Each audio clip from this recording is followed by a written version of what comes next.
Bro, Medan itu kota sejuta preman, bro.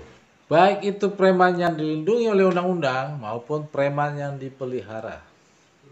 Itulah kota Medan. Kota sejuta preman. Sebulan yang lalu, negara kita digemparkan dengan aksi-aksi preman yang terjadi di Medan. Dan konon kabar ya, berita tersebut tersebar hingga ke planet Mars. Ternyata bro, di planet Mars juga ada preman. Makanya berita tersebut tersiar hingga ke planet Mars. Jadi bro, sebulan yang lalu itu di Pasar Gambir Medan, tepatnya tanggal 5 September 2021, seorang ibu pedagang sayur yang dianiaya oleh para preman. Dan yang membuat gempar adalah karena kepolisian, entah itu sektor atau resort yang ada di wilayah hukum Kota Medan, menjadikan sang ibu pedagang sayur tersebut, atau si korban menjadi tersangka. Berita tersebut benar-benar gempar, bro. Gimana nggak gempar, bro? Bayangin, bro, apa mungkin gitu loh. Bro, seorang ibu sendirian berani memulai pertarungan dengan para preman. Guanya mungkin nggak berani, bro, mulai duluan menghajar preman. Nggak mungkin berani, guanya laki-laki nggak mungkin berani, bro, apalagi seorang ibu-ibu. Bujuk, buset. Logikanya di mana gitu, bro? Yang lemah memulai perkara, ya, logikanya di mana? Nggak mungkin kan? Nah, lebih nggak mungkin lagi kok korban dijadikan tersangka. Dan alasan kepolisian Resort Kota Medan adalah karena saling lapor. Itu alasannya. Alasannya bisa dibilang alasan apa ya? Kalau otak idiot nggak juga. Alasannya bisa dibilang alasan preman. Tahu preman? Preman itu artinya sesuka-sukanya. Nggak mempunyai landasan. Nggak mempunyai fundamental. Itu preman, bro. Ya gue suka-suka gue, ya katanya kan begitu. Ya, gue preman, ya. Dan sekarang terjadi lagi dan terjadi lagi dalam tempo yang sesingkat-singkatnya. Benar-benar cepat cara kerja preman. Cara kerja kepolisian sangat lambat. Lebih cepat preman daripada polisi. Dijadikan tersangka oleh kepolisian. Pedagang yang membalas atau melindungi diri dari aksi sang preman malah dijadikan tersangka oleh kepolisian. Bayangin, bro, membalas untuk melindungi diri malah dijadikan tersangka. Melindungi diri dari aksi sang preman. Siapakah yang preman di sini? Dan kepolisian lagi-lagi beralih karena adanya saling lapor. Kenapa ya kalau saling lapor jadi dua-duanya jadi tersangka? Apakah kepolisian Kota Medan ini merasa muak gitu dengan laporannya? Lu ngelapor lu, dua-duanya lu gue tangkep, lu gue penjarain. Begitu kali bahasanya, ya kan? Gue udah muak ngeliat lu. Lu preman, lu pedagang sayur, seharusnya lu akur. Gua nggak peduli, pokoknya lu ngelapor, dua-duanya gue tangkep. Mungkin begitu. Saking kesalnya kepolisian Kota Medan. Karena udah saking muaknya dengan lapor-laporan gitu, ya. Jadi mereka nggak ngerti lagi mana yang benar, mana yang salah. Mungkin polisian nganggap ya preman itu kan manusia juga, ya nggak bro? Preman itu kan bagian dari warga negara Indonesia. Dia punya hak untuk jadi preman, ya nggak bro? Kalau nggak ada preman, kan susah juga ngontrol-ngontrol kita punya kejahatan gitu jenis saya. Anehnya bro, ya, kejadian ini mengandung unsur mistis. Mistis uang setoran. Ada pepatah yang menyatakan money roots of all evil. Uang adalah sumber kejahatan. Money roots of all evil. Dan menurut gua ada unsur ganjil gitu bro, ini kasus preman. Seorang ibu pedagang sayur yang dianiaya preman terjadi pada tanggal 5 September 2021. Dan sekarang ini terjadi pada tanggal 9 Agustus 2021.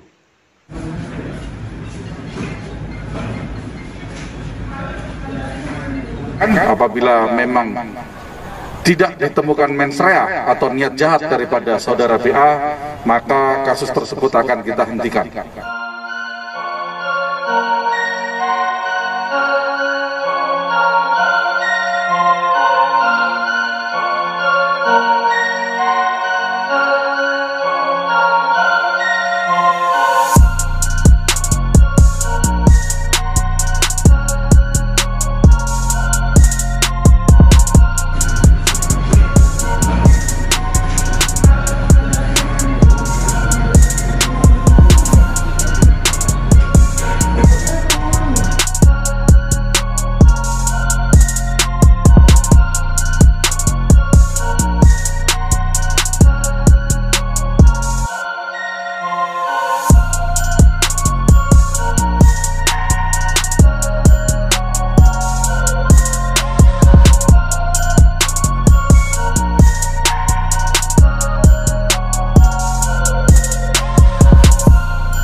Apabila kita tidak menemukan mens rea atau niat jahat daripada saudara terlapor atau saudara BA, maka kasus tersebut akan kita hentikan.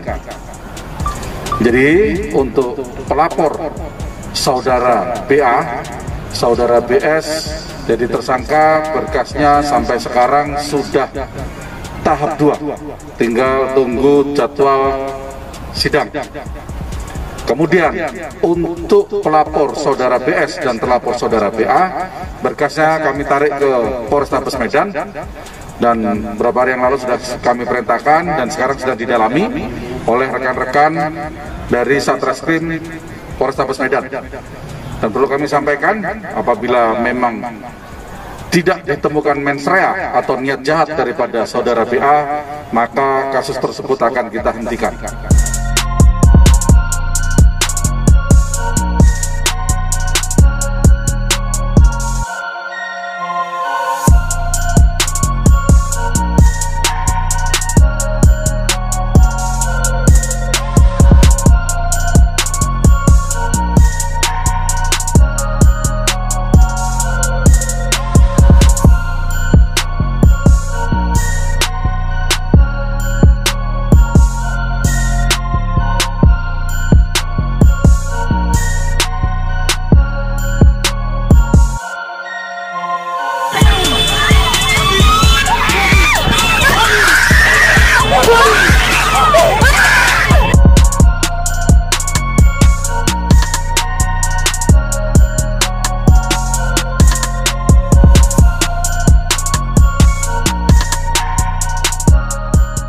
Kita tidak mentolerir segala bentuk aksi premanisme, apapun bentuknya kita tidak mentolerir.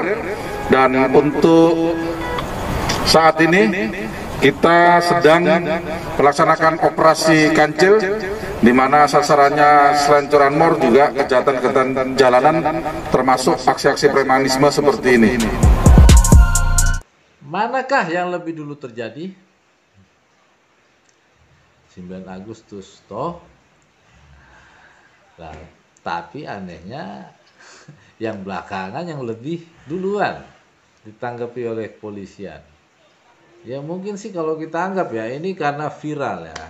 Mana yang lebih cepat viral itu yang lebih cepat duluan ditangani oleh kepolisian. Dan bukan masalah mana yang lebih dulu terjadi. Tidak, polisian tidak pernah melihat tanggalnya. Kepolisian hanya melihat siapa yang lebih cepat viral. Itu ya pasti dikerjakan lebih dulu. Karena sekarang kepolisian benar-benar disorot. Diteropong bro. Hati-hati lu Git. Kami menduga penuh bahwa para preman yang memiliki di wilayah hukum pasar, terminal, maupun pelabuhan adalah preman-preman yang dipelihara oleh kekuasaan. Ingat bro, ingat. Kejahatan terjadi karena adanya kekuasaan. Kami ulangi, kejahatan terjadi karena adanya kekuasaan.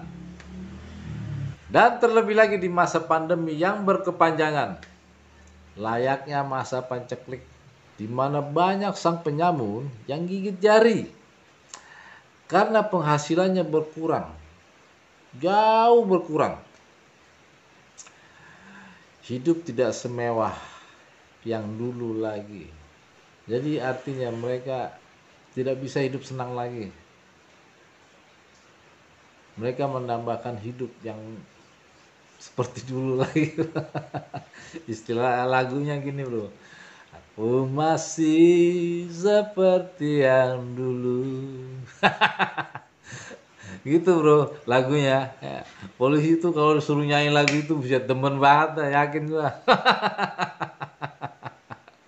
Oke bro, kita nggak usah panjang lebar bahas masalah premanisme. Karena kalau bahas masalah premanisme, pasti banyak kalangan penegak hukum yang pasti benci jika penghasilan tambahan mereka diganggu gugat. Jadi bro, kita tunggu aja hasil dari Mapolresta Medan. Apa hasilnya? Apakah Polresta Medan senasib dengan Polsek Percut Setuan? Ada dugaan bahwa para preman yang ada di Medan dilindungi oleh kepolisian yang ada di wilayah kota Medan. Karena begitu mudahnya kepolisian menjadikan korban sebagai tersangka, menjadikan yang lemah sebagai tersangka. Bukankah dugaan tersebut benar? Gini bro ya, dalam hukum rimba aja ya bro, yang kuat pasti menang. Ya bro. Tapi ini kan negara hukum bro. Ya. Ya gue juga nggak paham sih hukum apa. Yang jelas kita tahu kan yang kita paham itu hukum rimba. Indonesia hukum apa? Gue juga bingung. Hukum demokrasi, hukum Pancasila, hukum pidana, hukum apa? Gue juga bingung bro. Kalau hukum rimba semua orang pasti pahami kan bro. Yang kuat pasti menang. Aduh bingung bro. Indonesia ini negara hukum apa? Gue juga bingung bro. Jadi intinya kita dengar lagi bro. Biar paham bahwa preman yang ada di wilayah Medan dilindungi oleh kepolisian. Kenapa aku bisa tersangka betul dibilang polisi itu jangan melapor kau. Karena sama-sama kalian melapor nanti di penjara kau siapa yang mencari makanan anakmu. Ku ingat itu. Sudah 2 kali bro kejadian ini terjadi. Satu, seorang ibu pedagang sayur yang dianiaya oleh para preman dijadikan tersangka. Dan sekarang seorang pria yang menjadi pedagang sayur juga di kota Medan membela diri dari serangan preman dan dijadikan tersangka juga oleh kepolisian. Dan kepolisian berdalih karena kedua-duanya saling lapor. Mungkin kalau ada 3 lagi yang lapor, mungkin ketiganya juga dijadikan tersangka bro. Canggih banget polisi kita ya. Lu bayangin bro, siapapun yang melapor pasti dijadikan tersangka. Canggih dah. Polisi Medan canggih-canggih dah. Jadi bro, hati-hati bro, jangan melapor-melapor bro. Percuma lapor polisi bro, dijadiin tersangka lo.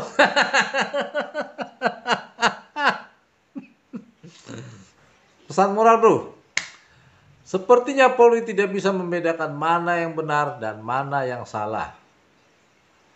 Sehingga korban yang lemah pun bisa menjadi tersangka. Itu pesan moralnya bro. Solusinya, yang jelas gue udah puyeng kayaknya ngasih solusi buat polisi. Ini solusi nih buat masyarakat aja ya.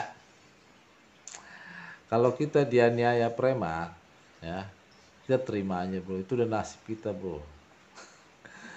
Soalnya kenapa bro? Kita kan udah jadi korban nih ya, dianiaya preman. Kita melapor, tuh nggak ada gunanya, malah tambah berat beban kita bro. Istilah kata ya, kita melapor ayam ya, sapi yang hilang itu bro. Bayangin bro, kita yang korban, kita juga jadi tersangka. Jadi apa gunanya melapor polisi bro? Percuma toh. Jadi itulah solusi buat masyarakat. Jangan pernah melapor polisi. Percuma lapor polisi. Percuma percaya polisi. Polri institusi percuma.